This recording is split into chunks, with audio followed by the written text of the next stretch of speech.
like to call to order the Madison Metropolitan School District regular Board of Education meeting for Monday, November 27th, 2017. We'd like to begin with the recitation of the vision statement. Every school will be a thriving school that prepares every student to graduate from high school, college, career, and community ready. All right, well, welcome everybody, and thank you for being here this evening. I know we have a great meeting on tap, so we'll get started. First thing on the agenda is public appearances. So I would like to call up 2 folks at a time. You have 3 minutes for making public comments, and the first 2 people are Alma Rodriguez and Aaron Schmitz. Alma? Oh.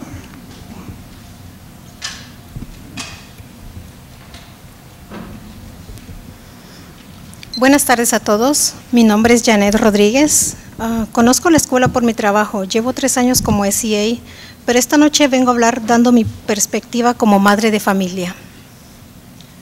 Good afternoon, my name is Janet Rodriguez. I know the school Nuestro Mundo because of my job as an SEA, but tonight I speak due to my perspective as a parent. Tengo 2 hijos, uno en segundo grado y otro en tercero. Pensamos que la escuela Nuestro Mundo fue la mejor decisión que pudimos haber hecho para que ellos empiecen a formar su futuro. I have a son in 3rd grade, and a son in 2nd grade. And we think that the school Nuestro Mundo was the best decision that we could have made for the future of our children. Siendo hispanohablantes, no queremos que nuestros hijos pierdan una parte de nuestra cultura como lo es el idioma. As Spanish speakers, we want that our children do not lose part of their culture, the part of their culture that is the language. Desde el primer día que nos presentamos a la escuela, mis hijos y nosotros nos sentimos bienvenidos en un ambiente agradable y seguro. Since the first day that we started at the school Nuestro Mundo, we felt welcome and we felt that we were in an environment that was safe and kind. Recuerdo al director decirme en una ocasión, esta escuela es una comunidad donde nos apoyamos unos a otros. I remember when the principal told me on one occasion that this school is a community where we support one another. Y así es, la escuela Nuestro Mundo le da la oportunidad a los estudiantes que aprendan no solo 2 idiomas, sino valores personales, humanos, socioculturales y morales, dando también apoyo a las familias y seguir creciendo como comunidad. Pero tendría función si nosotros tenemos nuestro propio edificio. Nuestro Mundo gives the opportunity for students to learn not just in 2 languages, but also personal values, social cultural values, giving them support and helping them grow like a community. This is due to the function of us having our own building. Al principio pensamos que si nuestros hijos iban a estudiar en una escuela bilingüe, lo harían en un programa 50 español, 50 inglés. At first we thought that if our kids were going to have the opportunity to study in a bilingual program, it would need to be in a program that was 50-50, Spanish-English. Con el tiempo me di cuenta que no era necesario, ya que nuestros hijos con este sistema 90 inglés, 10 español, están aprendiendo de una forma correcta. And over time we learned that it wasn't necessary, that our children were learning in the system of 90-10, 90% English, 10% Spanish, and that they were learning properly. Ahora están emocionados e interesados en aprender un tercer idioma. Now they're looking forward to learning a 3rd language. Gracias al personal estrictamente capacitado que se enfocan en las destrezas que nuestros hijos van construyendo día a día para un mejor desarrollo como personas en la sociedad. Thanks to the staff who are focused on building the skills of my children and building day by day to have a better future as people in our society. Estamos muy contentos que nuestros hijos asistan a la escuela Nuestro Mundo. We are very pleased that our children are attending the school Nuestro Mundo. Estoy aquí para abogar no por 5 años, sino que la escuela Nuestro Mundo sea una escuela permanente, donde más familias como nosotros tengan la misma oportunidad. We're here to advocate not just that the school have 5 more years, but that the school be a permanent presence for more families like us, and that more have the opportunity to attend a magnificent school and be people of success. Excuse Gracias me. por escucharme. I just Que want- tengan if you una could feliz finish up noche. your remarks. Thank you for listening, and may you have a wonderful night. Thank you. The next speaker is Aaron Schmitz, and then Adelina Luna.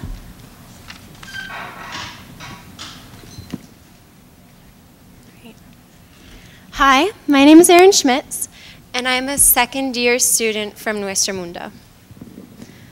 So, now as a senior in high school, I find myself reflecting frequently on my younger years and my experiences at Nuestro Mundo. So, Nuestro Mundo didn't just teach me how to write and read and speak in 2 languages. It taught me how to relate to other people and to other cultures, and how to be sympathetic and empathetic to other people in other situations. Using this kind of skills that Nuestro Mundo gave to me, I was able to apply and win the AFS Project Change competition, and proceed to go to Guatemala and teach kids in Guatemala about the environment and sustainability. Without Nuestro Mundo, I do not believe I would have had the confidence to teach children in a Spanish-speaking country or to apply for such a program that would have given me that opportunity. It also, being bilingual, it gives me an edge on other students when it comes to applying for colleges or being an asset at a job, or in my volunteer positions, I'm able to talk to people who come from different countries. Sometimes I volunteer at the zoo and I'm able to help people find their way. Or I volunteer at the YWCA, and I'm able to talk to children that normally wouldn't have anybody to talk to. So, not only did Nuestro Mundo give me those kinds of skills that I'm able to apply to my day-to-day life, it also provided me with a sense of community and a bond to my classmates and to the teachers, which is why I came back and started working in an after-school program for Nuestro Mundo. And through that, I'm able to affect other children and help them through their elementary school years. So, in conclusion, Nuestro Mundo is not just an elementary school or a place that I now work. It's a family and a home, and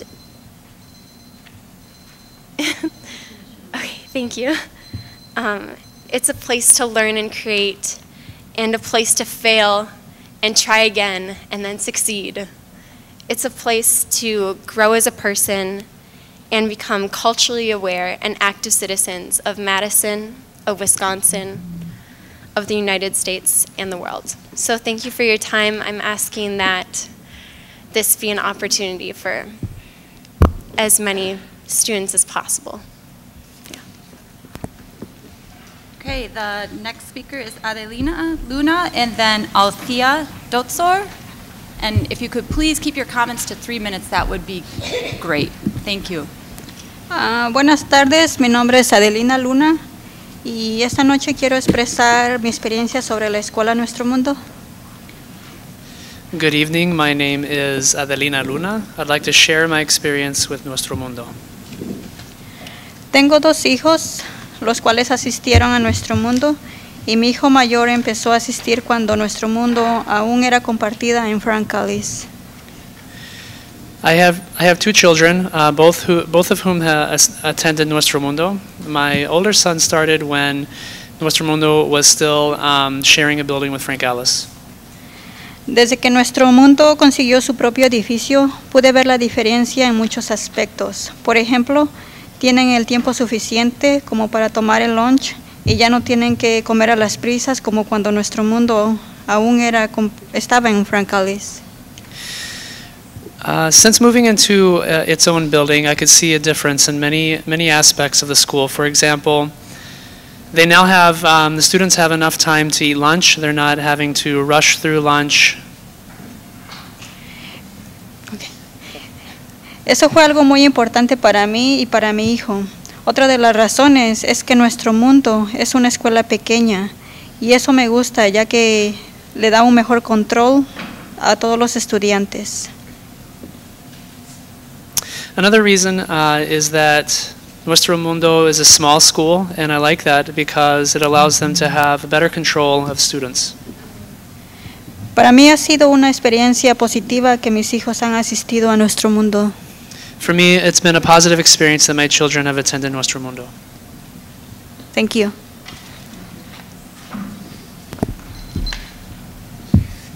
And the final speaker is Althea Dotsor. Yep. Very close. My name is Althea Dotzer, and I am the parent of a 7th grader at Senate and a 4th grader at Nuestro Mundo Community School. And I'm here today because Nuestro Mundo is coming up on our charter renewal next year. And so we're currently renting space from the Monona Grove School District. And one of the parts of our renewal is we'll be looking for permanent facilities in order to make sure the school can remain a vibrant resource in the community well into the future. One important thing I think about Nuestro Mundo Community School is we're the only school in the Madison School District where the entire school is dual language. And I feel like that has created a community and a culture that celebrates Spanish and Spanish culture in a way that myself, not having really any background with either of those, I've grown so much. It's been a huge source of enrichment for my whole family. And I feel like it's something that the school can set an example for as the district looks at building out some of the other programs throughout the district.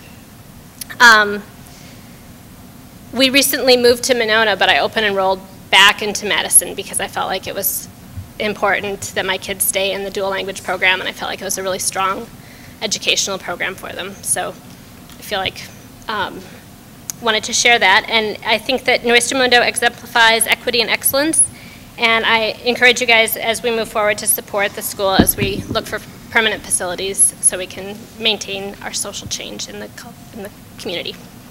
Thank you. Thank you, and that is our final speaker. Thank you to all those that offered public comments. Moving forward on the agenda, the next item on the agenda is the approval of minutes from our August 28th meeting. So I move that the Board of Education approve the minutes from the regular meeting held on August 28th, 2017. Second. Okay. Any questions or comments? Okay. Laura, your advisory vote? Aye. Okay. All in favor? Aye. Opposed? Okay, the motion passes 7-0. Next on the agenda is Board President's announcements and reports. And thank you, Vice President Moffitt. First item on the Board's President's announcements and reports will be the National Parent Involvement Day Proclamation. And I'll call on our Vice President to read the proclamation. Thank you. Whereas research indicates a strong correlation between student achievement and family engagement, whereas numerous Madison-based community leaders, individuals, and institutions are working with our school district to meet our family, youth, and community engagement standards as part of the district's strategic framework.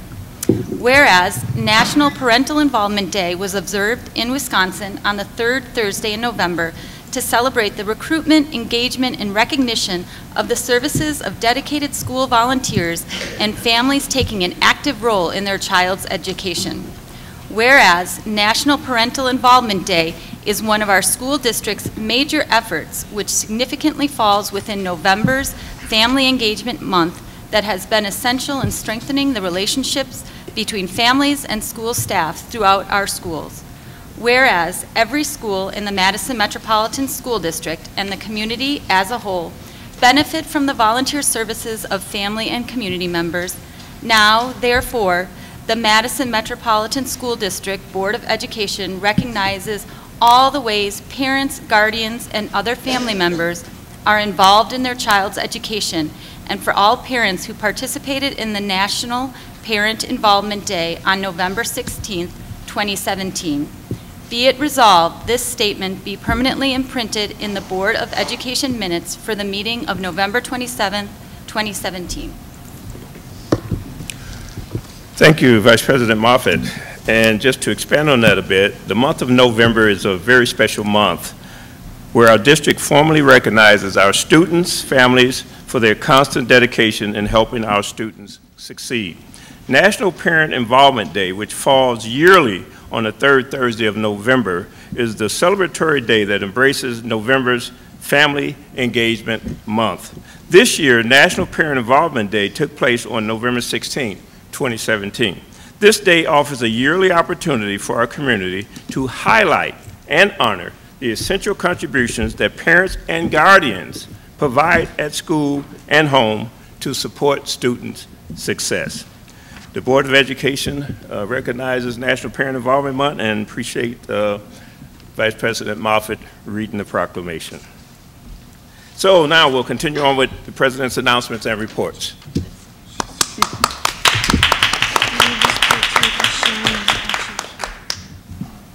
Oh, okay. Thank you, Barb. I was about to overlook something here. Tonight, we also would like to individually recognize Sharon Billings for her tireless efforts to recognize our involved parents during National Parent Involvement Day. Sharon is with the All Parents on Deck organization and took initiative by organizing the Making Music Together event earlier this month, which promotes family involvement during November's Family Engagement Month. Sharon Billings, please stand and be acknowledged for your efforts to support the National Parent Involvement Day here in Madison, and thank you.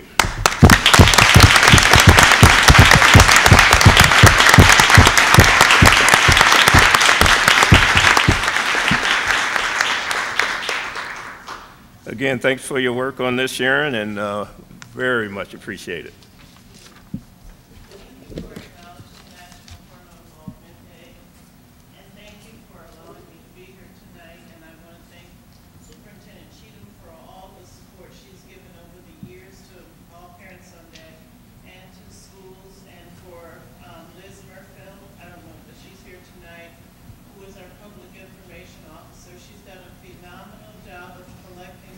Disseminating information to the schools, and it's my expectation that National Parent Involvement Day will grow and increase to every school in 2018. Thank you very much for letting me stand up and speak.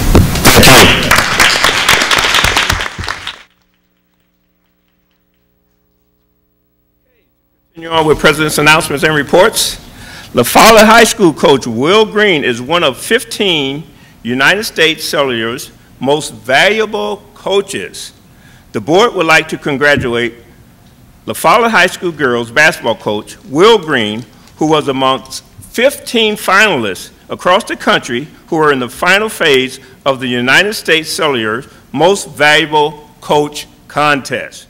For more than a decade, Coach Green has dedicated himself to making a difference for kids of Dane County. He has done everything from foster care to mentoring. He also created a small business to support the community, with the proceeds going towards mentoring troubled youth. Coach Green was celebrated by his friends, peers, and students at a pep rally on October 24th at La Follette's Fieldhouse. During the pep rally, Green was presented with a $5,000 check for being nominated into the top 15. The board thanks Coach Will Green, who continues to help better our students.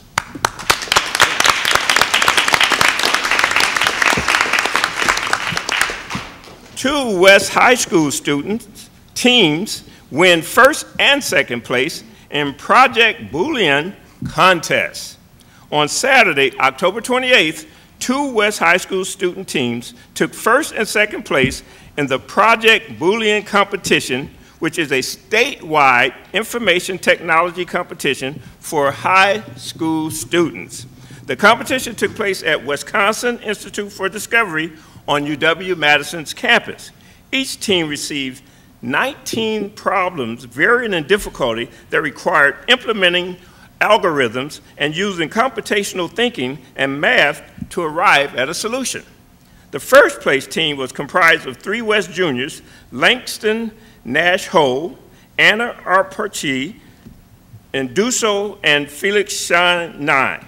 And the second place team included 2 West seniors, Phoenix Callow and Ray Went, who all competed against a total of 66 students, forming 21 teams from 9 different high schools. The board congratulates the 2 teams from West High School that took first and second place in the statewide contest.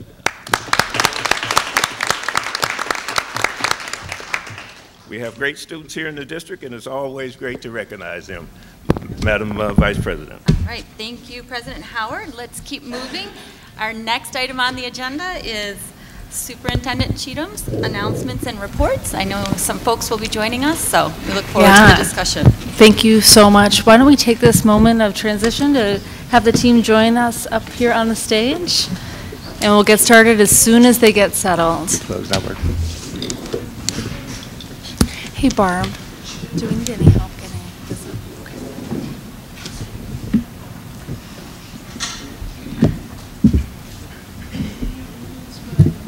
Let's try a little more.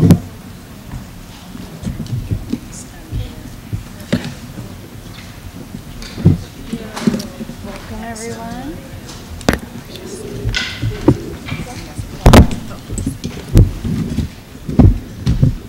You'll have to do a little sharing of microphones, just so you know.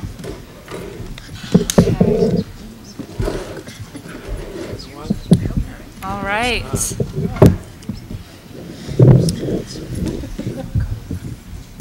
All right, I'll go ahead and get us started.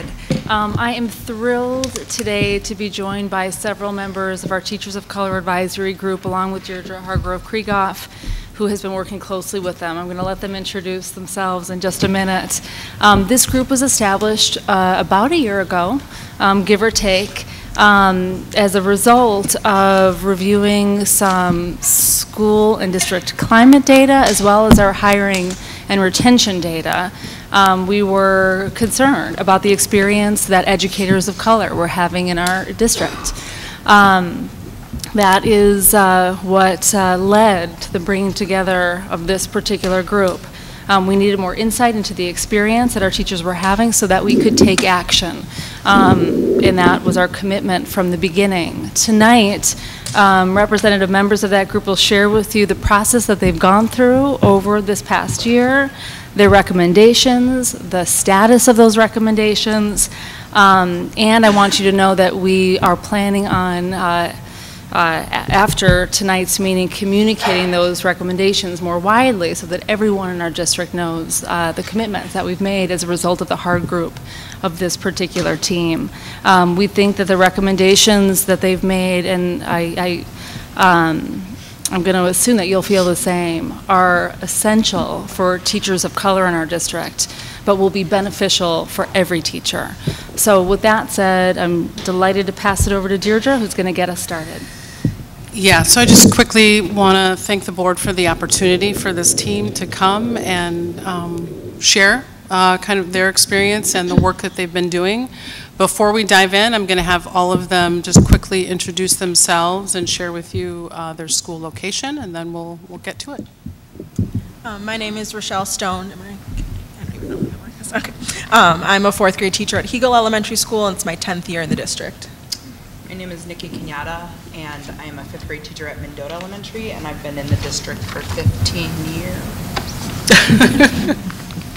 I'm Jessica Fleischman. I teach at Wright Middle School. This is my 4th year, 7th grade math and science. I'm Marissa Flowers. This is my 14th year in the district. I'm an instructional coach at Falk Elementary, and previously I was a 1st grade teacher at Falk. I just want to acknowledge that this is a smaller group of a larger group. And we as a collective are committed to working on behalf of our students and are committed to their success in disrupting the opportunity gap that currently exists within this district. The success of our students is directly linked to our success as teachers, and likewise our success as teachers is directly linked to the success of students. So in many ways, the recommendations that we will share will link directly back to impacting student outcomes. Last month, the African American Youth Voice presented to the board, and during this presentation, scholars shared their problem statement focused on authentic relationships between students and teachers and how that impacts their success at the high school level. Dr. Cheatham shared that MMSD is committed to increasing student voice and deepening a focus on building relationships and addressing students' sense of belonging. So as you listen to our presentation, I would encourage you to see what are some of the connections that can be made between similar themes in our problem statement and the problem statement that the scholars presented last month. Additionally, as you listen, I would encourage you to think about one student in particular, Diana Murray from West High School. And one of the things that Diana Murray shared about herself is that she is a team scholar, which stands for Tomorrow's Educators for Equity in Madison. She stated that she is a future teacher of MMSD. I also had the opportunity to hear Diana speak at MMSD's Leadership Institute a few weeks ago. So her passion and her commitment towards teaching and her insight just as a senior in high school around equitable practices and culturally responsive pedagogy is the characteristics and the traits that we would want in future teachers of MMSD. So I ask all of us, so what are we as administrators, the Board of Ed, leadership, current teachers of color, what are we willing to commit in order to create an optimal environment within MMSD for Diana and other team scholars to return to? How can we create the conditions that will lead to equitable change and optimal learning on behalf of our students of color? What actions can we take over the next 4 years while Diana is away at college so that she will want to come back to MMSD? What actions can MMSD take to demonstrate that the current efforts now to listen to the voice of students of color as well as the teachers of color will actually lead to systematic change and have a positive impact on student outcomes? This is the MMSD that we would want Diana to return to. Thank you. So we're going to dive in and just share a little bit about really how we got here. So as Jen mentioned, this team shared feedback along with others about a year ago. There's something going on with me presenting and people being in the middle of the table area. That's okay. Right. So anyway, as Jen said, we heard from teachers one-on-one, we heard from teachers through focus groups, and that is really what prompted us to bring this team together and really begin to explore what is it about our culture and climate that we'd like to change. It's important for us that we formed this group to get a better sense and a better understanding of that, and it really is our intent to leverage this group going forward to make sure that we retain the staff, specifically our teachers of color in the district. So this team has year-long objectives, and they are very simply to understand how the district is leading for equity and developing a climate of engagement and inclusion for all staff. It is really important for them to share information about the current culture and climate in their buildings and in the district, and to really influence and inform and recommend improvements going forward, primarily and specifically engagement and retention for our staff of color. So we thought it was important to share with the board the process that we went through last year, which was a pretty rigorous process. This team came together in October, and they worked from October to June to move through this process. And this is a high-level overview. We'll get into a little bit more detail in this process in a few minutes, but it's really important for the board to just understand. This wasn't our group or our team sitting around and dreaming up recommendations. They really went through a very thoughtful process, which started with this identification of a problem. They really wanted to have a unified, universal understanding of what problem it was that they were trying to solve. From there, they went through an ideation process, or what we call brainstorming, to really think about what are some things that we could be doing to solve that problem, and then transitioned into prototyping, which is really kind of the recommendations part of their process. And they're currently in the planning and implementation phase. There's been a little bit of reflection along the way, but really that work will come as we kind of close out this school year. So this is just a high-level overview of the process that the team went through, and we'll dive into a little bit more detail here in just a minute. So again, we talked about identifying the problem. It was really important for this group to go through a process of understanding what problem it was that they were trying to solve. Oftentimes when we go through problem-solving processes, people have different interpretations or different ideas about the problem that they're trying to solve. So we spent at least a month or more really analyzing and going through this process of coming up with a very clear problem statement, vetting that, and coming to agreement. So from there, we created our problem statement, and our problem statement is teachers of color do not have a sense of belonging, which includes feeling valued and validated, having voice, influence, and a sense of agency. And so we wanted to unpack our problem statement so that we had clarity around what we meant by belonging. And so first we discussed belonging, and belonging to us meant feeling valued and being validated, and then a space for your voice to be present in the decision-making process at various levels in the district. In addition, it meant having a seat at the table, but it also meant having agency. And so agency to us is that sense that you believe that what it is that you're saying is going to be heard, and that there's going to be an action and a response to your ideas that have been shared. So to us, agency means the space to impact change in a structural way within MMSD. And then we needed to unpack why, and we believe that there is a lack of sense of belonging due to the absence of systems of support and an effective engagement strategy for teachers of color within MMSD. And this impacts both recruitment and retention.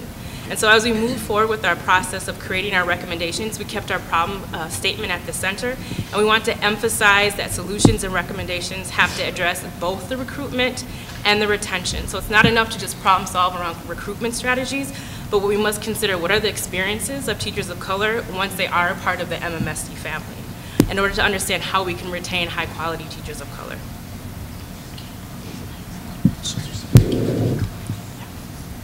Okay, so the team went through that process of defining what their problem was and really coming to a clear understanding of what that is. And from there, they went through this process that we call ideation, or, brainstorming. And so really taking that problem statement and asking ourselves the questions, how might we and what if? And there were several iterations, several opportunities, hundreds of Post-it notes, lots of flip chart paper to get us to a place of really coming up with a large set of recommendations.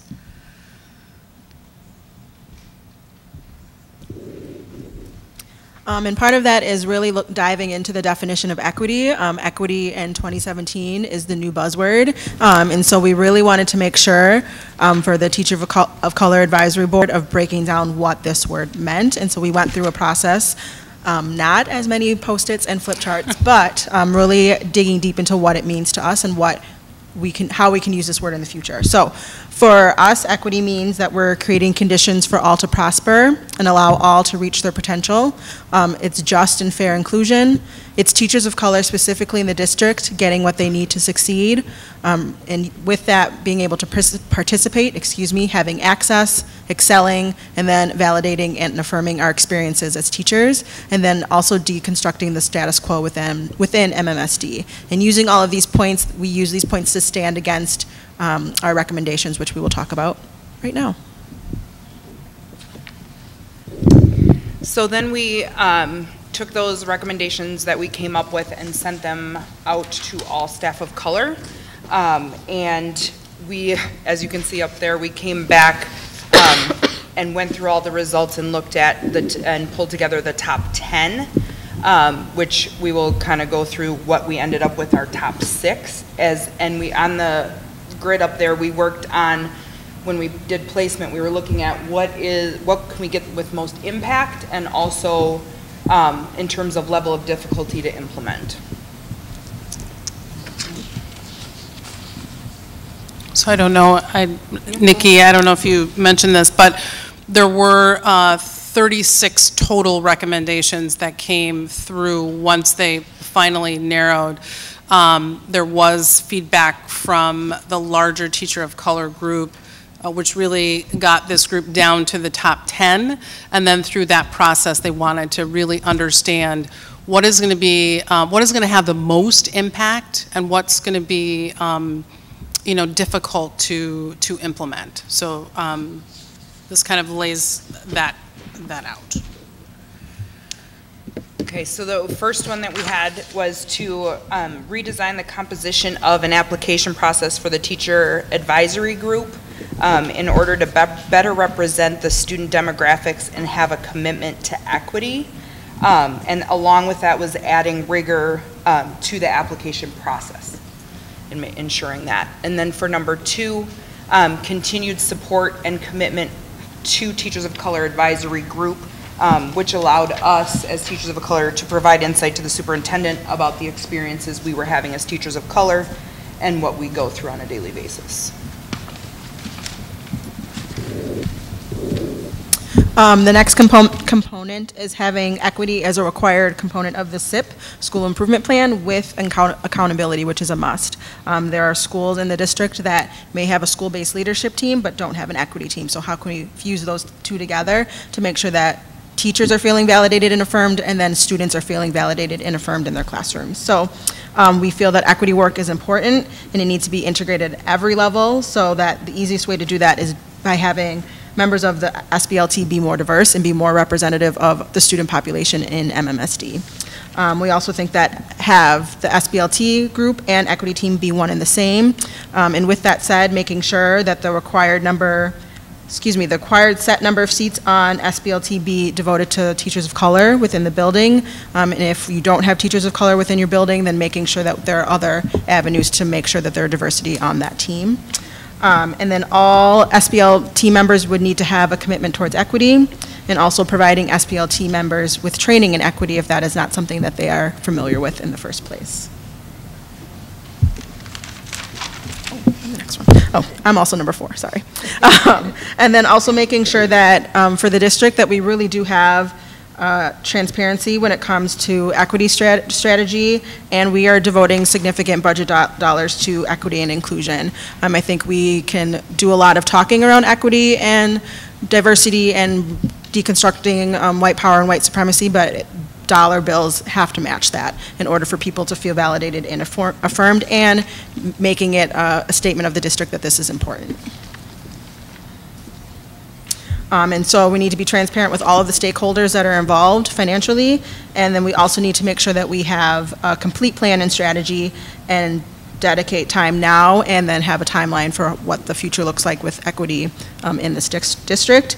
And then we'll also need to have a plan to assess and evaluate if the recommendations are having an impact, as Nikki stated before. And also we need to improve the culture and climate for both students and teachers of color in order for this to be successful. So our 5th recommendation is to provide specific professional development opportunities and create pathways with equity and social justice focus. And so this recommendation has 2 parts. One really focuses on the career pathways, and our recommendations were to create a talent management strategy with a focus on teachers of color, and determine a way to leverage teachers of color on a career and professional development pathway towards leadership opportunities. So oftentimes moving into different positions, it's not transparent. And so we wanted to have a transparent policy that would identify what are the next level positions and what are the pathways to achieve those positions. This also includes an outreach plan to create representative leadership at all levels. So that means school-based leadership, department at the high schools where there's department chairs, support staff, and also here at Doyle. and create a career pathway that has an equity, social justice focus. So a lot of times we also walked away with, so who is the person that's providing guidance and direction and feedback on all of our initiatives related to equity? Who is that person that is holding people accountable? Who is the person that's kind of leading that charge? And so creating a position that might be in charge of that. The second part is the professional development. And our recommendation is to create opportunities for teachers of color to lead and develop skills on equity, focus on school coaching and support, and connection with the National Equity Project. Also create professional development opportunities or track with a focus on equity and social justice. So encouraging the district to identify what are the skills that we want teachers to have and how can we provide the resources, the compensation, and the incentives to support these skills as it relates to equity and culturally responsive practices. Another component of that is certificate programs. Current examples that we have in the district is we have a partnership with UW-Madison and with Edgewood related to ESL certificates, or ESL certification and coaching certificates. So when MMSD partners with institutions and creates incentives, MMSD is creating a message around what work is valued and what knowledge is valued. So how can we create a shift where we're doing that, creating a similar partnership related to our work around equity and culturally responsive practices?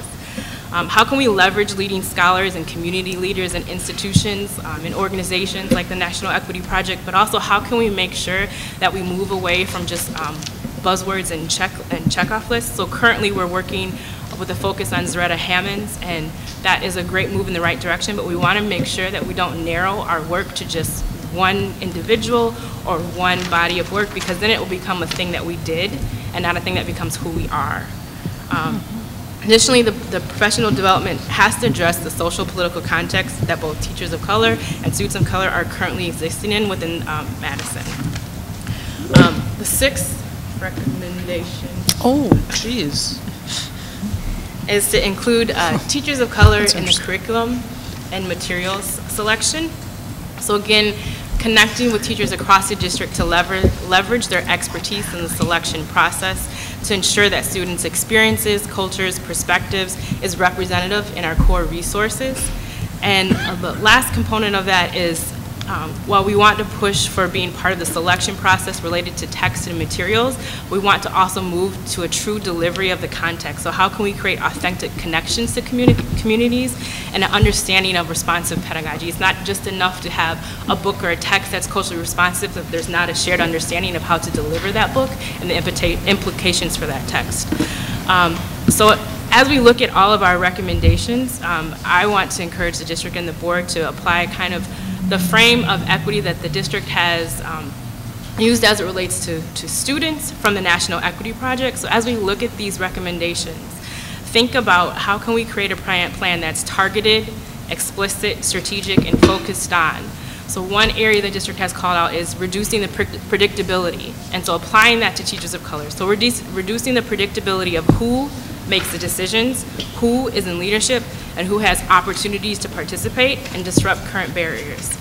Also interrupting the reproductive practices that negatively impact the experiences of teachers of colors as both parents, as educators, and create barriers to change. Third, cultivate the unique gifts and talents of every teacher of color. And lastly, similar to the recommendations that were shared by the students, build partnerships built on trust and rapport with teachers of color through validation, affirmation, respect, true alliance, authentic actions, interactions, and connections with teachers of color across our district. Okay, so just few updates. Just a reminder, we're still in November and we started in September. So we still have definitely a lot of work to do as far as continuing on the recommendations, but we do have some updates and we are making some progress. So the superintendent's teacher advisory group, as mentioned, that was a recommendation that we really look at the composition of that group and have it much more representative of the student demographic, and we certainly have done that. We have changed the application process.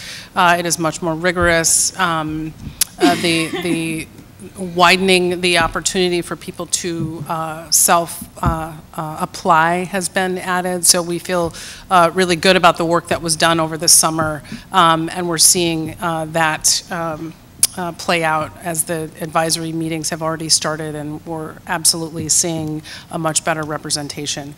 The Teachers of Color Advisory Group worked over the summer, so they do have a full scope and sequence to monitor and review the progress of the recommendations. So that team is working on this set of recommendations. They're having opportunities to check in with specific senior leaders. So we've already met with curriculum and instruction, the chiefs of secondary and elementary, and we'll have opportunities to meet with other senior leaders as the year progresses to really connect on the progress of the recommendations. The equity in the SIP specific recommendation, the Teachers of Color have developed a staff survey, and that is in progress right now. It's being reviewed, and so there's some continued work there. We're excited to share that the Equity Fellows inaugural group has been selected. We really feel like that's going to be a really impactful group that is going to support some of this work that the Teachers of Color have been doing. And as mentioned, the advisory group has participated in curriculum and materials selection. Again, we had the curriculum and instruction executive director at our first meeting in September shared some of our expectations around influence and voice, and have had some opportunities to be involved in that material selection. And there also has been some conversations specific to what Marissa was talking about. It's just going beyond. It's not just about selecting materials, but it's really about how we're using those materials in classrooms. So that work has started as well. So that's just a brief snapshot on an update and how far we've come in 2 months' time. We will continue to monitor and review the progress of the 17-18 recommendations, and this team will spend some time later in the year determining what recommendations they will plan for and recommend for implementation in the 2018 school year. So with that, we'll open it up. All right. People have comments, questions? TJ? Thank you very much, and thanks for the work and the thoughtful work.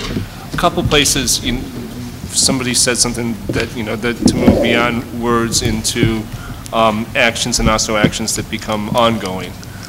Paraphrasing, the two places that interest me the most in that, and that I don't fully comprehend what your vision are the inclusion of equity in the SIPs and the budget piece. And I guess on the inclusion of equity on the SIPs, just some sense of what you're thinking about what this might look like. And on the budget piece, what particular kind of expenditures would you call equity-based? So I can just jump in on the budget one really quickly because we haven't gotten there yet. Okay. We're set to meet with Sue Gord in January to talk specifically about the work that's been done with the National Equity Project, get some sense, and do some brainstorming work and really provide some insight for her at that meeting in January, if that helps. So I'll just go with the one question then. Anybody? I can speak to that. So for me, when I think of inclusion of equity in the SIP school improvement plan, is what are you doing as a school, whether it's with your curriculum, your behavior data, your test data, and how are students of color in particular being impacted by that, and what do teachers and staff need to do in order to make sure that all students are feeling not only validated and affirmed within their own classroom, but making sure that the curriculum is connected to them, making sure that when we talk about behavior strategies, who is most impacted with those behavior strategies, who is being pulled out of the classroom more over other students, with curriculum, what is being taught, and how are students feeling connected to that. If anybody else wants to speak. Yeah. And additionally, taking a close look at those school climate surveys and making sure that that work is included in school SIPs, in addition to the inclusion that students and staff would be feeling. but also then noticing that as a part of our strategic framework from the last few years, and having a targeted focus on students of color, particularly African American male students, for data, making sure that those are being looked at as well under that equity lens. Let's just take a brief moment. I was going to say, so nobody gets knocked off the stage. Get an electrician pay for this one.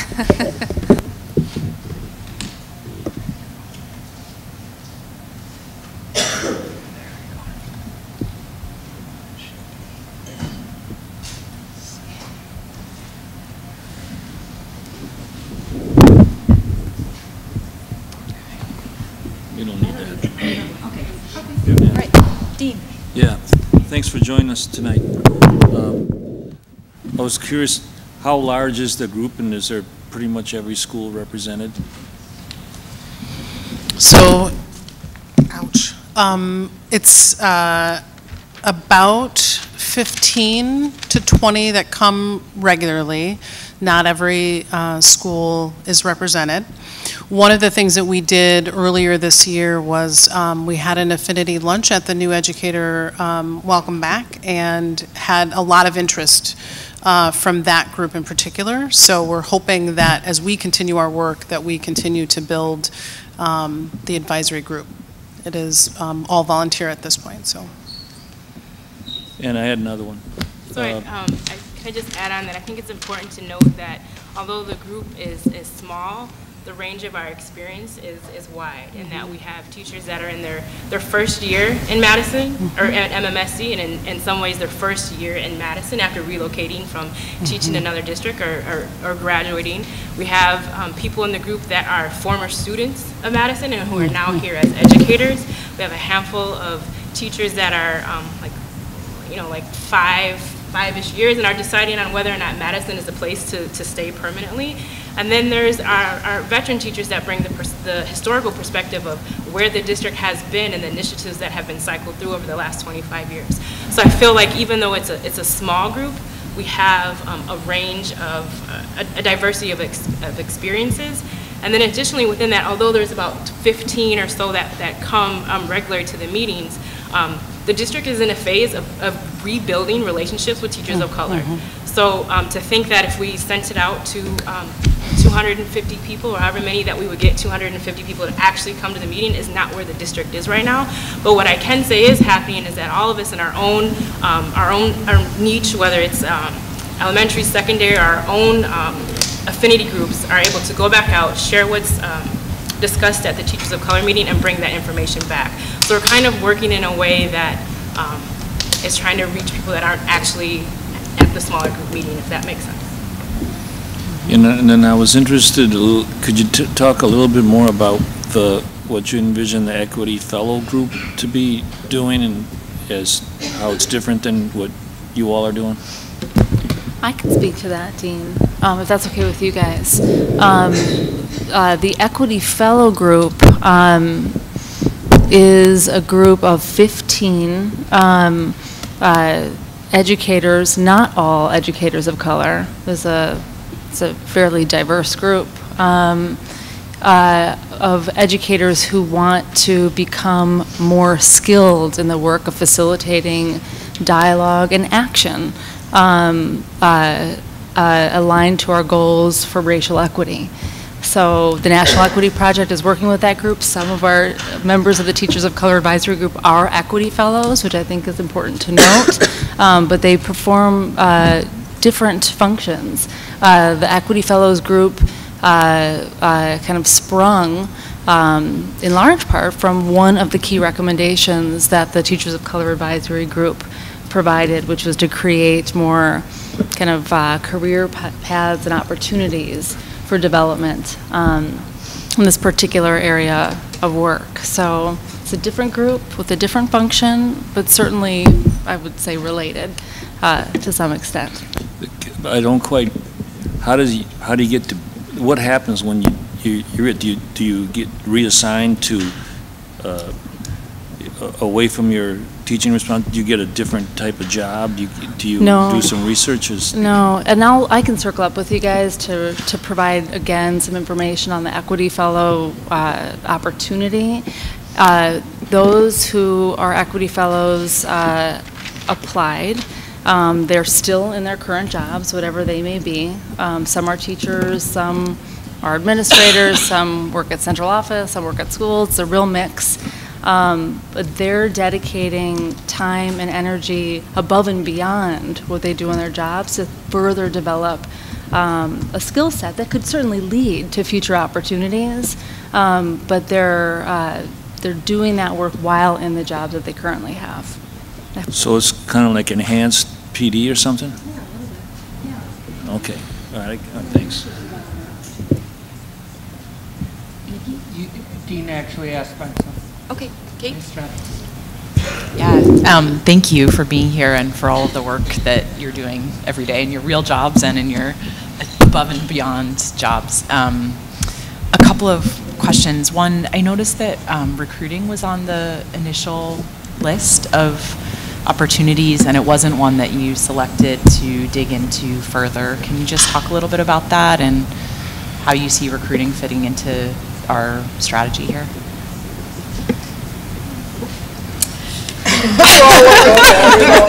It was listed as number one, so. I'll start with that one. I think, just being honest, I mean, I grew up in this city. I'm born and raised in this city, went to school in this district, now be a teacher in this district.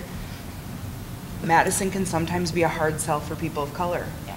There aren't a lot of, like, we always talk in the meeting, we're like, you know, is there a place to go get your hair done? Is there a place to go, you know, just things that people need to live their best authentic life. And it's like, do we in Madison provide that? Do we have that, those opportunities for people? And sometimes the answer isn't always yes. And also, you know, I'm not going to start spouting statistics that I don't know, you know, rock solid, but Madison also incarcerates a large number of African American men. And so trying to sell your family on coming to this city is not always the easiest thing to do. But those of us that, you know, I mean, as I said, born and raised here, it's like, this is where I'm supposed to be, and helping the kids of color in this district, just as I'm sure everybody up here would tell you the same. You know, and maybe it's my naivete of not being anywhere else either, but you know, the dedication on this team to me is unmatched. So. Sure. And so for me, when I look at recruitment, I feel like the recommendations that we are suggesting will support recruitment. I'm not an HR person, so I don't know the specific like strategies of actually going out and getting people, but I feel like if MMSD has an unapologetic stance towards students of color and their achievement, that in itself will sell the district. That's one part that can help sell the district to teachers of color and increase recruitment. I also feel like if it's a district where you see at all levels that there's true voice, that there's representation of student demographics at all levels of leadership, that's another thing that will help with recruitment. So although it's not a specific recruitment strategy, I feel like those things are what speak to people when they're determining where they want to work and whether or not they will belong in that institution. And so I think if we lift up those things, it won't change the city of Madison and what we have or what we don't have, but it will be a stance that the district can take that says that here's what we believe in, here's what we're committed to, and here are our actions that we've taken to align with what we believe in. If I could just add one piece to that, and what I think I heard from the team and the time that I spent with them last year was really focusing on the concept of retention. Like, how are we going to keep the folks that we have here? Like, we can spend a lot of time recruiting and bringing teachers of color into the district, but if we don't have a climate and culture that supports them staying here, it is just a revolving door. So where are we going to put energy and effort? I think some of what they were sharing with me was that it has to be on how do we engage and retain as a priority. And thank you, because that's what I was just going to speak to. I believe that a part of keeping teachers of color, retaining teachers of color, and welcoming teachers of color has a lot to do with the agency within the curriculum that needs to be delivered within the necessary standards that our kids deserve to get competency around. Is what are they encouraged, valued, and allowed to do within that job of teaching, and how authentic in their ethnic self are they allowed and encouraged to be. And we, many times as educators of all different races, toe the line on what we think is appropriate content for our students. We know they live in one world outside of school, but sometimes they experience different educational focuses inside of school. And when we can mesh that and we feel free under our principalship and under our district to do that, I think that's what will keep people encouraged to fight this race. And as a student who was recently graduating with my teaching license at Edgewood, one of the things that drove me to be in middle school was I came across a research paper that said that students of color tend to get funneled out of STEM, math, and science in 6th and 7th grade. And by the time they're in high school, there's very little representation. I had the privilege then my first year of being a 6th and 7th grade math teacher, and I took that and ran with it because I believed if I could make that my students' most fun class and most confident class, then by 8th grade, when we're having to knuckle down and we need to make sure our skills are underneath us and our ability to take notes, that was going to be that extra push that was going to let them sustain throughout school. And also having ESL and being bilingual, being a multiracial person here who grew up like Nikki and Madison, I feel like these are different ways in which we can access and deliver something authentic to our kids and keep then people wanting to do this work.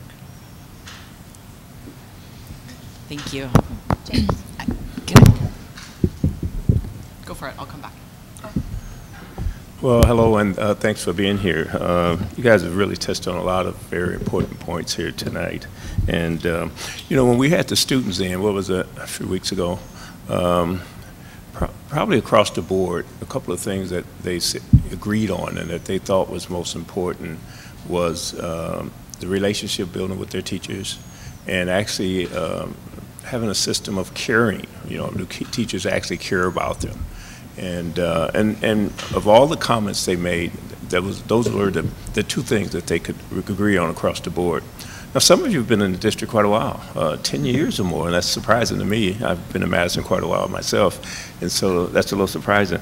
I guess my overriding question is, for those of you that have been around here a few years, you know, what would you say is the most important things? We're touching on retention and hiring and all these things, curriculum. What would you say is probably the most important? What would you relate to a teacher of color that's considering coming into the district, into MMSD? You know, what would you say to them? You've been here quite a while, you have experience, you know the district. I mean, just real talk here a minute. What would you say to them? You know, what would be the information you would relay to them? I mean, we're talking sort of structurally here today about building curriculums that support kids of color and those types of things. But if a teacher was considered in a district and came to you all and said, you know, what would your comment be to that teacher about our district? Because I think that's really the essence of it. I'm ready. For me, the number one is don't be an island. Like, you have to connect to other teachers of color, staff of color. I'm very fortunate in the building that I'm in to have that support system, but also being in the district for 15 years now, like, I've also created that. And I've only been in 2 different buildings, so it's not that I've, you know, been all over and have made built those relationships that way. But we're all in different buildings, and we have come together just through either social events or being on different committees or whatever. And so it's very important that you have that outside support system, because it doesn't, you know, just in the nature of the work, you don't always feel like you could have that person you can relate to on, you know, on the fly. And like, well, all of these people, I feel like I'm be like, you know what happened, you know, and they're like, okay, yep, okay. And so it's just having that camaraderie and support is so important to you know, kind of survive and be in this environment. Yeah, I would echo that. I think also to join committees. So I've also only been in 2 buildings, and being on an equity team, teacher of color advisory, I'm involved in the Black Parent Group at my school, and so you're in communities where you feel validated and affirmed, and that pushes you to do that in the same way to students in your classroom. So making sure that you are getting what you need, because sometimes the district or your school building might not do that for you. So in terms of feeling supported, do you feel as though that's have been improving here in the most recent time versus say your earlier years in the district? Do you feel that that's a growth area for the district, your feeling of support within the district? For example, 5 years ago versus today, do you feel you're in a better place in terms of your support? I would say yes and no. I think that it took me to seek out opportunities to feel validated and affirmed. It's not necessarily that the district is emailing me saying, guess what, you can join this committee, or there's this event. It's taking me realizing that in order to make sure that my students are being served, I have to also serve myself and make sure that I'm feeling validated. So I would say that I've had to seek out opportunities. So I'm not necessarily sure that it's been growth within the district as much as me just being more open to seeing what's out there, if I'm being honest. Go ahead. And so I also think that there's not a systematic way of supporting teachers of color. And so while I have the privilege of being in a building where I have a supportive principal, I have a SIP partner who's wanting to push the equity work out beyond our SBLT, that is not the case for many of us, and that is what the problem is. And so, you know, I can seek out what it is that I need, or I can just be lucky being in an environment that has some of those things in place, and then someone else can be an island in a different school and there's not anything systematic that's going to necessarily support that student. And that's when that teacher, and that's when we lose teachers, and then we have to kind of recreate the narrative around the negative experience. And so that's, I guess that would be, it's not a solid yes, it's not a solid no, it's and I think that there's a connection. So I always come back to the students, and that's the experience of some of our students in a classroom or in a school. And so that's not what it shouldn't be just by chance of where you are, or if you happen to be the lucky student in this environment. Like, there should be something systematic that will prevent some of these things from happening, and also be a system of support for everyone. And I think that's kind of what we wanted our work to focus on. Well, thank you. That's helpful. Kate, did you have another comment or question? No? Okay. Are we ready to wrap it up? Are there other comments from board members? You can have closing comments. Okay. I do want to thank you for being here tonight and sharing the information, and we look forward to hearing more about your work in the months to come. I want to echo that thanks. It's incredibly important, the work that you're doing, and I just want to restate our commitment to following through on not just the 6 recommendations, but the full set of recommendations in the year to come. I think this is important timing, both with last month's presentation and this one, as we're heading into the rewrite of the strategic framework. There are some clear themes that are coming through that require our not just attention, but our commitment and alliance as leaders in our school district. So thanks, you guys. Thank you. Can we give them a round of applause?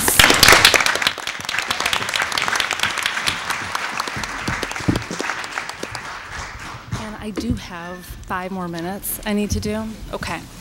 I don't necessarily need the PowerPoint for this, but in my last 5 minutes, I did want to provide a quick update on the strategic framework engagement process, which I said I would do in the month of November. There is a briefing sheet in your packet for tonight. There are a few slides. Barb will get there shortly, but I just wanted to make sure that you know that we are off and running with the strategic framework engagement process. As a reminder, the first semester of this school year is about opening up possibilities, talking about what we want and we might do in the next phase, in our next strategic framework. so that we can, in the second semester of the school year, narrow to those specific priority areas. We have conducted 23 sessions so far. Those have mainly included school staff meetings. Of course, I've met with each of my big advisory groups, the teacher advisory group, which included the Teachers of Color advisory, parent advisory, principal, community leaders advisory groups, the Latino Education Council, a couple of focus groups with students like the African American Youth Strategic Council, just to name a few. I do want to note that we had a larger community session planned at East High School a couple of weeks ago. We didn't do a great job on advertisement for that event, so we're having to reschedule it, but other than that, we've received things have gone unplanned. We've received just excellent input so far. As a reminder, on this slide, we're asking each of those groups 3 sort of big key questions. Where could we build on success in the next phase of our district? Where could we make bold moves? And how do we best fill in the blank depending on who I'm talking to? So when I talk with staff and teachers, I'm asking them how do we best support them. When I'm talking with parents or community members, it's about how we're partnering together. You get the idea. That third question is adjusted based on the group. I do want to highlight just a few of the things that are coming up, and I think they're very much related to the conversation we just had, and much of what we all have been hearing. So there aren't a lot of surprises here. I think what I'm hearing when it comes to where we build on success, the general theme is making a powerful commitment to instruction, and specifically culturally responsive instruction. I know when I met with our student groups, I had a wonderful meeting with these guys over at East High School, the student advisory group for Principal Mike Hernandez. We talked a lot about not just how we teach, but what we teach, which you heard from the Teachers of Color advisory group tonight. I mean, they would like to see a powerful commitment to historically accurate representation of African American and Native American communities as an example in all that we teach, K through 12. So that is coming through loud and clear. There's been a lot of feedback on how better to support staff, which have included hiring and retention practices, much of what we've heard tonight. We have heard, I have heard a desire for us to go deeper in our work with family partnership. There's a lot of interest in the community school strategy as a way to break down barriers to full power sharing in our schools. I've heard a lot of interest in a variety of family engagement strategies, from home visitation, more systematically used in our district, to the important role of parent liaisons. And then lastly, I've heard a lot of feedback so far on how we create a work culture where high quality implementation of best practice is supported, but that there is room for creativity, responsiveness to students, and innovation, including classroom innovation. So it's been great feedback so far. And you can see some of the responses specifically to that question about how do we best support staff. And there's been a lot of discussion about this idea of trust. Autonomy is the word here, but I think I've heard more this need for flexibility, creativity, expression, and finding that right balance. So it's been really interesting. And not surprising, the way the engagement process, the sessions work, is the first and major portion of the meeting is getting the group's input, and then the last bit, I share some kind of preliminary personal ideas about where we should go next. And they've been very much in alignment so far. What I'm hearing from the people I'm talking with generally sound in alignment with my own thinking about where we need to go next, which I suppose is always a good thing, but it's been interesting. I think in our whole group discussions, there has been a lot of curiosity about what it would look like to provide more flexibility in how schools design their school day. There's a lot of interest in how how they can use resources more flexibly at the school level in response to student needs.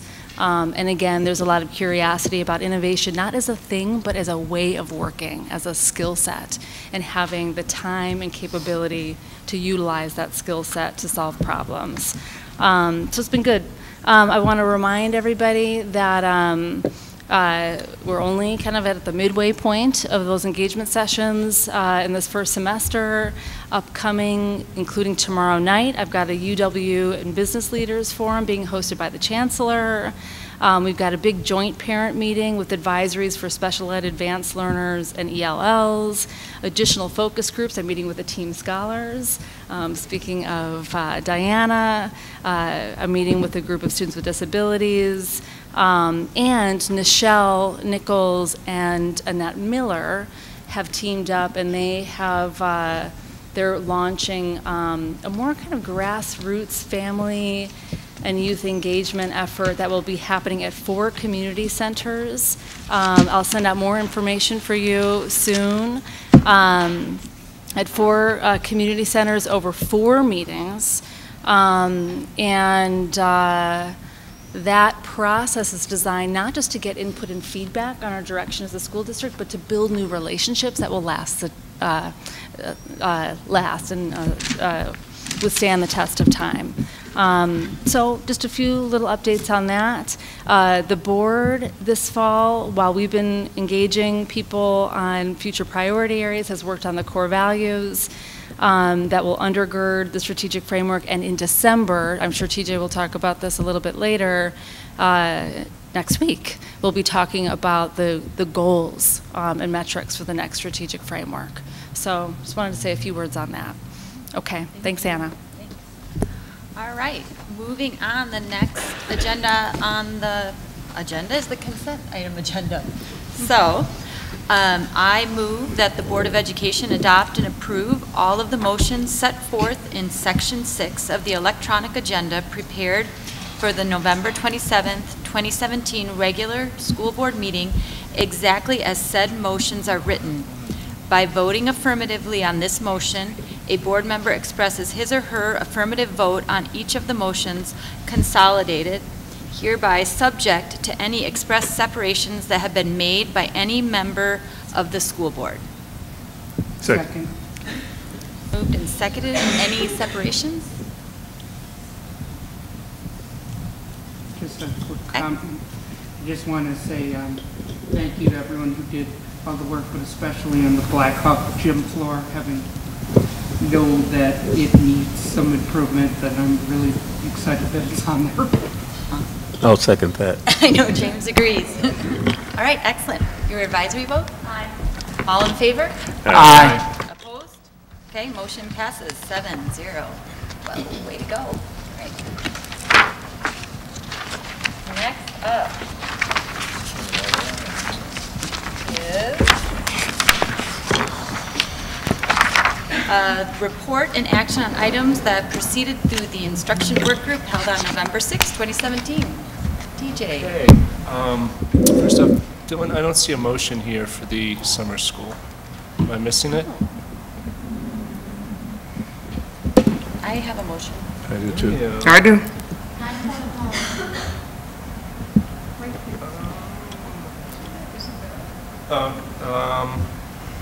That's it? Fine, okay. I thought I was looking at the bottom, I was looking under administrative, thank you. We had 2 topics on the agenda for the November instruction work group. The first one was a initial discussion of a possible revisions of the class size policy.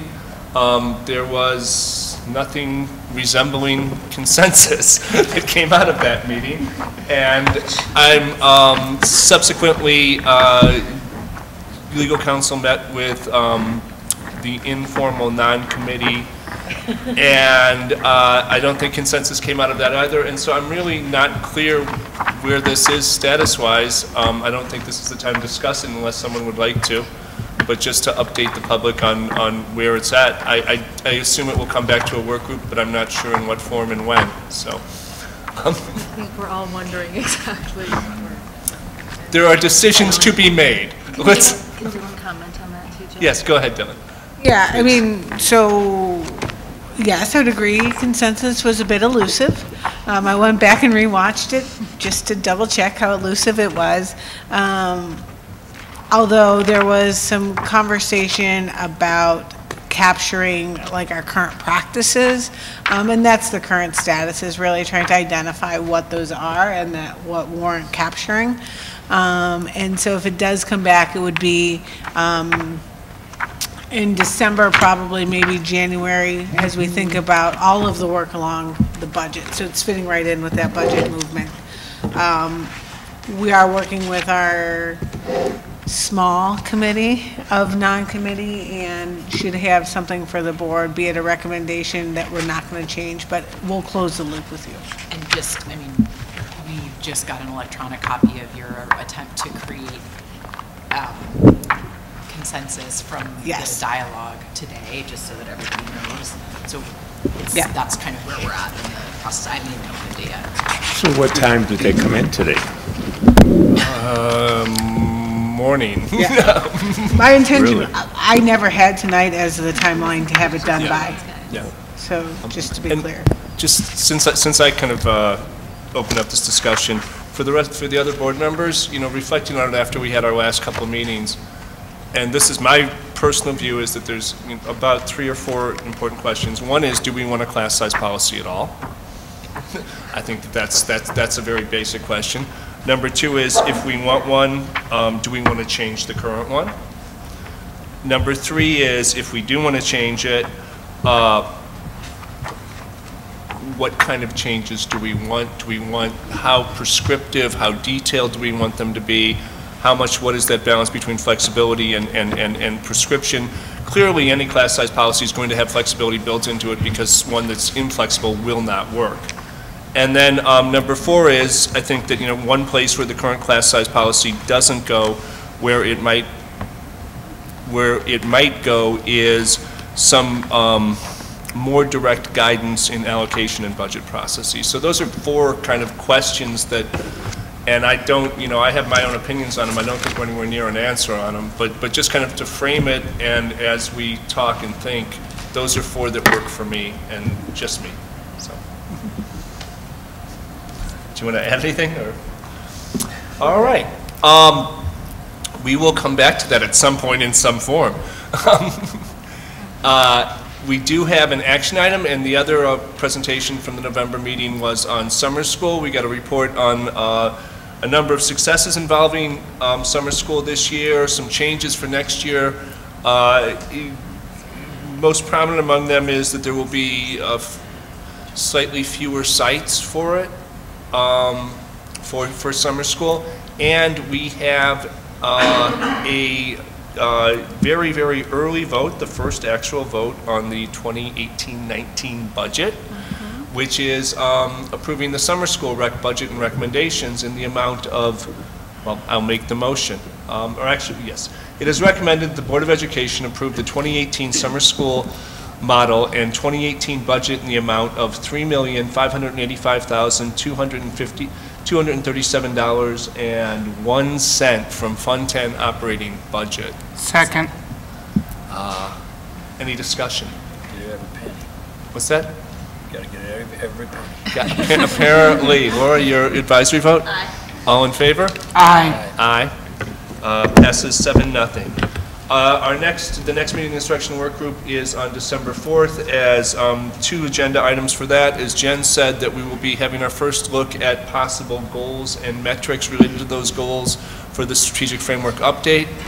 And additionally, we will be having an update on the work being done on the middle school model. Yeah. That's it. Thank you, TJ. All right, the next item on the agenda is report and action on items that proceeded through the operations work group held on November 13th, 2017. Mary. Great, thank you.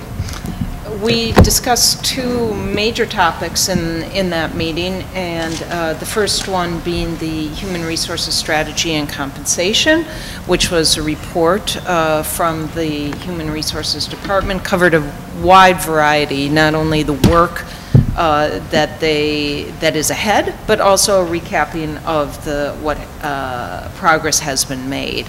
And so this involves everything from recruitment to retention, compensation. I think we had a very fruitful discussion from the board, which helped frame and perhaps narrow some of the choices that are available, because one option is not doing everything that was laid out on the report. So we provided some feedback, but it was also a great presentation for grounding us in the work that the HR department is doing.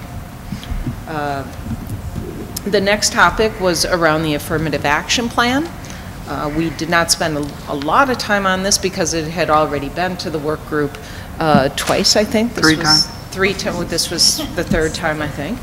And so what we indicated were just a couple of changes. The main one was adding a table so that there was a comparison in both areas of the report showing the current 2017 and a comparison table from 2011. So that has been added, and the red line version shows those changes along with, I think, one change in some footnotes. So that is an action item here, and I will move that the Board of Education approve the MMSD Affirmative Action Plan as set forth in the materials provided for the November 27th, 2017 regular board meeting, with said revisions to take effect on December 1st, 2017. Second. Are there any comments, questions, discussion? James? Yeah, I want to say thanks for incorporating what I think is very important, the separation of the teachers category. I think that was very important. As we had a teacher group here tonight, I think it's very important that we're able to talk about certain demographic groups, and by separating that definition out and making it very specific, we'll be able to do that moving forward. So I appreciate the fact that that was done. Does the affirmative action plan go all the way and do all the things I'd like it to do? No, it does not, but at the same time, I'm happy with where it's at, and I'll be voting to support it. Okay. I think teachers next. Yeah, I will be voting against this, and I just want to make a quick explanation why, very, very quickly. Madison, we're not required to have an affirmative action plan, in which case this gives us flexibility to do things with it that if we were under federal requirements we wouldn't be able to do. And one of the things that I think we could do is separate out different racial ethnic categories, and if not have targets for those, at least have monitoring for those within the larger categories of minorities where there are targets. This report doesn't do that. I understand that we also have other human resources plans that are more specific along these lines, but given that this is an optional report, I have real trouble with targets and goals that say that we have essentially have sufficient minority teachers and group those into a single category, and so I will not be supporting this. It's not the concept. It's I don't think it pushes the concept far enough. Nikki? I think we need a lot of work on the minority teaching issue. But very simply, this isn't a human resource plan. This isn't a diversity plan in which either of those can be addressed. With affirmative action plans, although they're not required, the court has always struck down anything that separates or looks anything like a quota. And they always have said that that's the one thing that you can't do, is to specifically target specific groups. And I'm afraid that if we do what TJ would suggest, although it sounds like an interesting and innovative idea, I think we might be putting ourselves in a dangerous gray area. Therefore, I will be voting for it. Thank you. Okay, Kate? I just want to make one comment, and I appreciate the role that this plan is supposed to play for us right now. Coming on the heels of a fantastic presentation earlier tonight by teachers of color, I mean, according to this, we have 65 African American teachers in our district right now, out of several thousand teachers. And that's just not good enough. We could keep every one of those 65 for as long as they let us and have nowhere near the number of Black teachers that I think we need as a district. And so just going into our next budget cycle, I would really like to see a recruitment plan, strategy, and staff. I know it's not one of the pieces that the group earlier focused on, but that we just need to increase our numbers in addition to making sure that we're supporting our teachers to the best of our ability. So. Okay. Laura, your advisory vote? Aye. All in favor? Aye. Opposed? Nay. That passes 6-1. And our next meeting is December 11th. And that's it. Here's your agenda. Oh, TJ is going to support me here. The agenda is we're going to be starting off the 2018-19 budget cycle. Excellent. The long-range facilities plan, the employee handbook committee update, and board policy 8005 on employment. It's a big agenda. Wow. Okay. All right, thank you, Mary. That sounds like it's going to be a long night. So, next item is other reports to the board. So let's start to the City of Madison Education Committee. Yes, the City of Education Committee did have a quorum. We did meet, and we are trying to work on the quorum issue to find a better date that everyone can meet, and trying to find a better time that everyone can meet, so that way we don't have quorum issues. Additionally, we were focusing on what our goals are, what our priorities are. Are we going to focus on one thing? Are we just going to be more of an informational group, or are we going to work on actual strategies? And that's what's currently being discussed. Nikki, on the consent agenda item was the most partnership position. Has that been filled? Yeah. I hadn't been following it. I knew Jennifer had left, so. Yes, Nathan has started. I met with him today. Yeah, he's been in his role for, I think, 2 months now. I met him last meeting. Yeah. Thank you. Thank you, Nikki. Next up is Student Senate. So we use the Future Problem Solvers strategy of evaluating different issues with criteria that we determined to figure out which issues we'd like to focus on this year. So we narrowed it down from 11 to 5, with advanced learning being the one that stood out the most, with the most prominent criteria being how much impact we could actually have, and then the number of students and diversity of students that could be affected. So advanced learning was number 1, and facilities was another one that surprised me. So we are thinking that that is a timely topic with what is coming up. So we're excited because we're annotating the plan, the advanced learning plan, for this Wednesday. So that's what we'll be talking about then. Thank you, Laura. All right, we're on to other business, and we're almost done. We are almost, and Mike Berry is going to join us for other business to talk about the financial audit.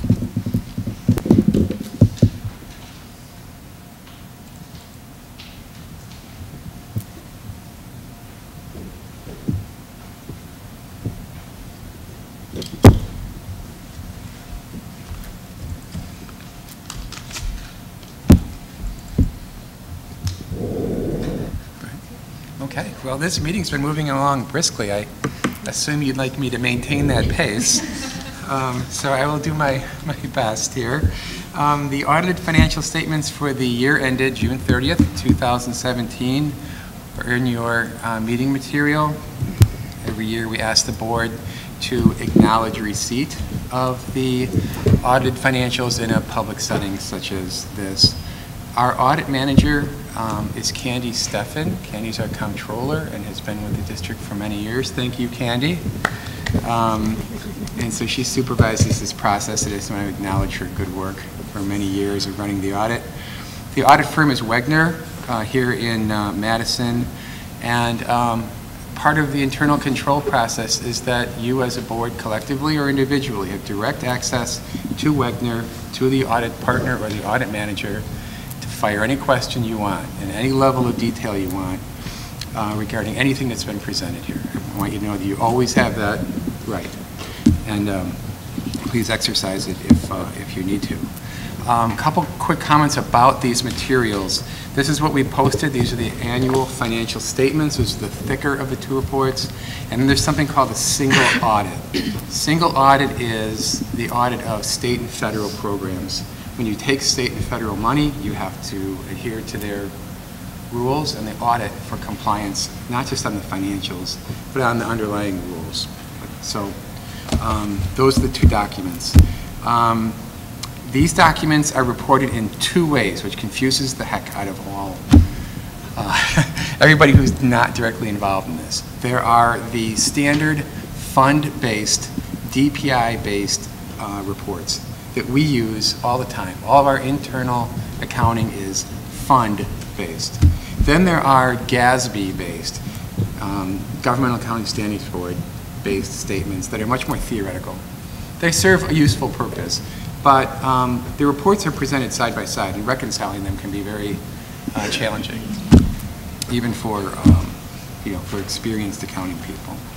So, for purposes of the board or any other interested user, the key reports in all of this on the financial side are the fund statements, which are on page 15 and 16, and the GASB reports, which are on page 13 and 14. I want to highlight just two key items from all of this material. The first is the actual financial results, just the basic financial performance for the year ended June 30, 2017. That's fund-based results. And then I want to make a comment about audit finding as well. So as to the financial performance, the easiest way to sort of reduce this down to one metric is that the board has a board policy regarding what's called the general fund balance ratio. How much do we have in reserves in relative to how much we spend each year? That ratio is called the fund balance ratio. And for the year ended June 30, 2017, that ratio was at 13.74%. The board policy requires that ratio to land somewhere between a minimum of 10 and a maximum of 15%. So it's at 13.74. It's right in the middle of where we need to be. It has improved from a low of about 10.5% just a few years ago. So I think we're in a safer place in terms of staying within board policy. That's the key financial metric for general fund operations.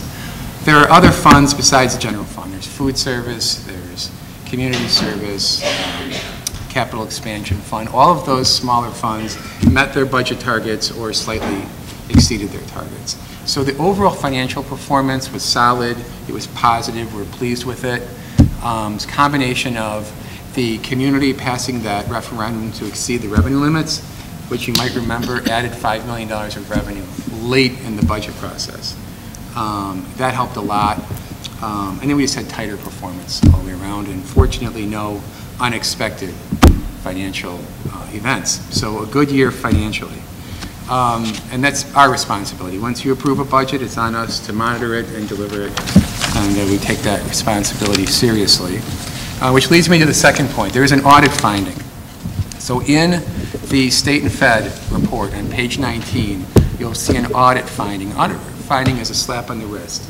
And we've had one or two of these over the years, and we feel obligated to report them to you. And obviously, we take them seriously, and we work on improving them so they don't happen again. I don't want to diminish the significance of this. We would like to have 0 findings. For a district this size, to have 1 is not uncommon, or even a handful. But, you know, we want to be perfect. We had an audit finding that I want to report out publicly, and that had to do with our compliance on state and federal regulations.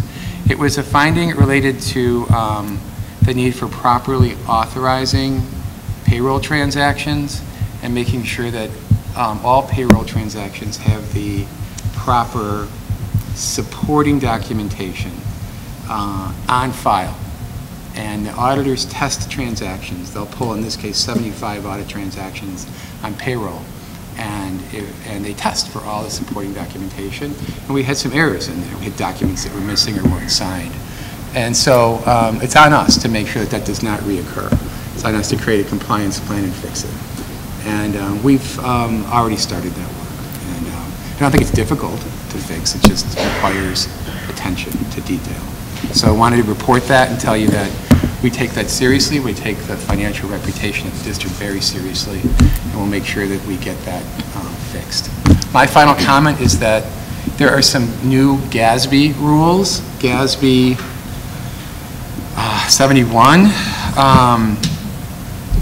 which change how we report out on our post-employment obligations, our post-employment reporting and calculations. That seems a bit beyond the scope of this brief presentation tonight, but I do want to report out to you that we have made those changes. You'll see higher obligation levels reported in these statements than you saw in the past. This is because of the accounting rule changes. And I'd be happy to cover that either in operations with you or maybe in preliminary budget for 18-19, or we have more time. So that's our report out. These documents would typically be posted on the district website tomorrow if accepted by the board tonight. Thank you, Mike. Are there questions or comments? Thank you. Thank you.